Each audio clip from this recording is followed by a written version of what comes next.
Salut à tous, moi c'est Softy et je vous souhaite la bienvenue dans La Bagarre, un format court dans lequel on balance deux films qui se ressemblent dans l'arène pour déterminer lequel est le meilleur. Vous l'avez vu en cliquant sur la vidéo, aujourd'hui on va parler d'horreur qui sent bon le terroir, qui tâche autant que du vin rouge sur un beau chemisier blanc. Aujourd'hui on va parler d'horreur made in France. Le premier combattant à entrer dans l'arène, c'est Sergueï Prakov, My European Dream, réalisé en 2013 par Raphaël Cherkassky. Bonjour, on va parler.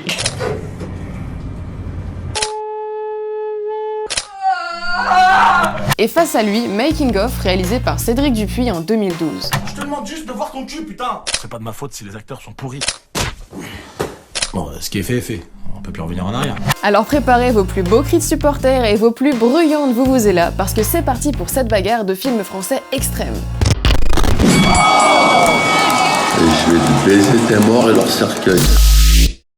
Du côté de Sergueï Prakov, on suit l'histoire d'un journaliste venu d'un pays de l'Est qui souhaite réaliser un documentaire sur ce qu'il appelle le rêve européen. Première étape de son voyage dans les capitales européennes, Paris, la ville lumière. Enfin pas trop. Vas-y, donne la caméra! Attends, Entre décisions pourries, difficultés d'adaptation, malchance et mauvaises rencontres, Sergueï va rencontrer plein de galères qui vont l'empêcher de réaliser son documentaire qui lui tient tant à cœur. Sans mauvais jeu de mots, ça va rapidement devenir la merde, et tous ces événements vont le conduire peu à peu dans la folie. Côté making of, on suit Cédric Dupuis, un réalisateur en herbe qui souhaite réaliser le meilleur film d'horreur de tous les temps. Ambitieux le gars.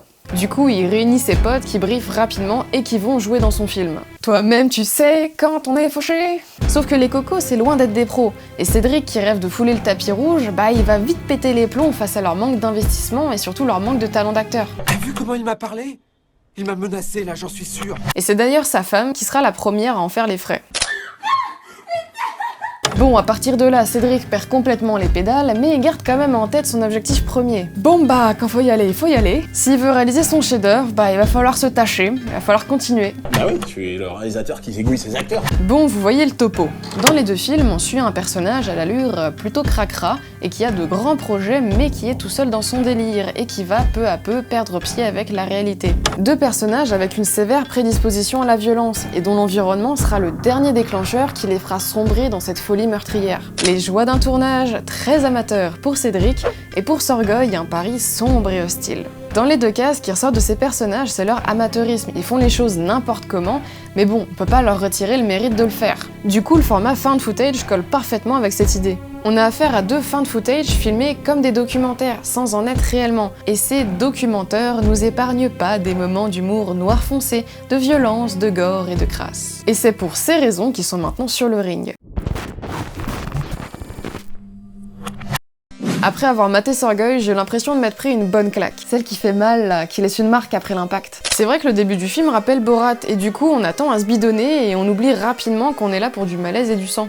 On se prend au jeu du personnage complètement inadapté à son environnement et au personnage qui l'entoure, mais avec un regard bienveillant. Sergueï, c'est un personnage à la fois atypique et attachant. Au début du film, c'est pas un mauvais gars, c'est surtout un gars qui galère. Et du coup, c'est ça qui rend sa descente aux enfers d'autant plus tragique. L'acteur qui joue Sergueï, c'est le réalisateur lui-même, et franchement, impossible de rester de glace face à sa performance du personnage qui sombre dans la folie. Il va même jusqu'à drastiquement s'amaigrir, et du coup jusqu'à subir une transformation physique pour le film, pour plus de réalisme. Dans le film, l'horreur a une saveur particulière, elle sent un peu la maison. En soi, un fou qui débarque dans une maison pour malmener chacun de ses habitants, ça pourrait arriver n'importe où et n'importe quand. Chérie, c'est pas la même théière qu'on a offert à mamie à Noël? Le personnage de Sergueï perd tous ses repères humains et retourne à l'état animal, tout en perdant aussi sa notion de bien et de mal. Et c'est comme ça qu'on se retrouve avec la scène de la cabane dans le jardin où même les gosses prennent tarif. Un gosse, une cabane, des cris, ça c'est de l'efficacité, hein? Dans Making of, je comprends l'idée de départ, un réalisateur qui est pris d'une violente envie de réaliser un film et surtout d'en faire quelque chose de grand coûte que coûte.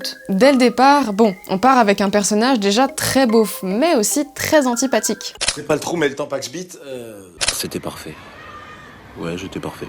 On n'a pas vraiment envie de l'aimer là, le gars, avec son ego surdimensionné, et puis ses potes non plus, hein. Ok, ils acceptent de l'aider dans son projet, mais sans grande conviction. Du coup, on se retrouve à mater un personnage mégalo qui essaye de tourner un film avec ses potes, mais dont on se fiche du destin. S'il meurt ou pas, c'est un peu osef, parce qu'au final, le film manque d'enjeu. Les acteurs sont pas bons quand ils jouent pour le film de Cédric. Bon après, ça, chapeau, parce que la mauvaise comédie, c'est tout un art. Mais ils sont pas non plus tip-top quand ils jouent pour le vrai film, pour Making of. Donc ça nous donne un petit peu l'impression de mater un épisode de Hélène et les garçons, mais en 2012 avec des litres de faux sang et quelques membres humains sur le plateau, par-ci par-là quoi. Par contre, en ce qui concerne les meurtres, ils sont assez inventifs. Le personnage y va pas avec le dos de la cuillère et ça c'est cool. Et après le visionnage du film, les sorties à Bricorama le dimanche prendront une toute autre signification. Bref, les meurtres sont inventifs et surtout généreux. C'est sûr, Making of est beaucoup plus gore et explicite que Sorgoy, et pour ne rien arranger, le personnage principal s'adonne à une ribambelle de déviance. Et j'avoue que la scène de coprophagie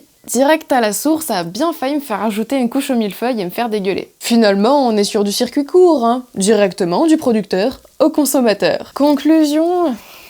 C'est vrai, les deux films ont en commun de mettre en scène un personnage crasseux qui inspire le dégoût de par ses actes et par sa façon d'être. Dans Sorgoy, c'est plus viscéral, et dans Making of, c'est un petit peu plus ridicule. Y a pas beaucoup de qualités qui font qu'on prend le film au sérieux. Mais en soi, c'est pas un défaut non plus. Dans certains cas, ça peut donner des films très cool. Entre Sorgoy Prakov et Making of, pour moi, celui qui l'emporte, c'est Sorgoy Prakov. Et vous savez quoi? Ce qui est cool, c'est qu'on n'est même pas obligé d'être d'accord.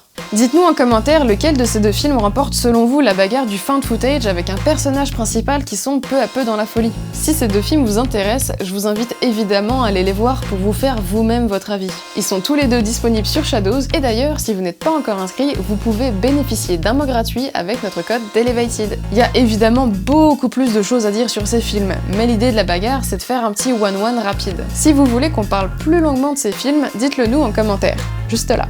Vous pouvez aussi aller plus loin sur le sujet en allant voir le documentaire Searching for Cherkassky et l'interview du réalisateur par la plateforme de streaming Filmo, disponible sur YouTube. Et également le court-métrage Comme tous les matins de Cédric Dupuis, réalisé quelques années après Making of. Je vous mets tous les liens en description. C'est la fin de cette première bagarre. Dites-nous en commentaire si ça vous a plu et quel film vous aimeriez qu'on balance dans l'arène pour une prochaine vidéo. Abonnez-vous et activez la cloche pour ne rien louper de notre travail et on se dit à très bientôt pour une nouvelle bagarre.